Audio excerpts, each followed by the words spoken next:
तुमे जदि आज गरीब अच्छ ताहले तुमे गरम अच्छ, दुर्बल नुहे। तुमे जदि आज भोकिला अच्छ ताहले ही तुमे पेट पूरा गंडे खाई परिबो। आ खाइला लोक को आउ खाइबा को देले से तो बांती कर देबो ना। तबे कहिबार कथाटा हला मु मिडिल क्लास फैमिली ना ना ना मु लोअर मिडिल क्लास फैमिली रु ही थिली। मु गरीब फैमिली रे जन्म होइतिली।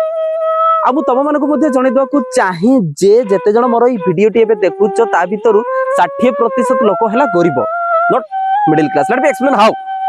जदि जणे लोक ग्रुप सी बा ग्रुप डी जॉब करूची जहार पक्का घर टी अछि आज डेट रे जहार 30-40 हजार टका दरमा से मिडिल क्लास फैमिली कहा जिवो। ताल तो ओडिसा रे 60% लोक गरीब अछंती। हां तमे भोकिला तुमको गरम हेबा को पड़िबो। मु मो छोट बळे जो गरीब देखितिली ताहा मते एते प्रभावित करितिला जे मु प्रतिज्ञा करितिली घरर संपूर्ण चित्र मु दिने बदलैबी। आज बदलै पारिछि। मु एते दुर्बल थिली जे सेदिन मु प्रतिज्ञा करितिली मु दिने शक्तिशाली व्यक्ति हेबी। आ मु देखि पारुछि मु हेबी।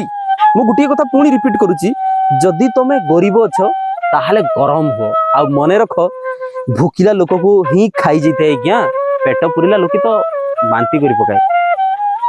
धन्यवाद। जय जगन्नाथ। वंदे उत्कल जननी।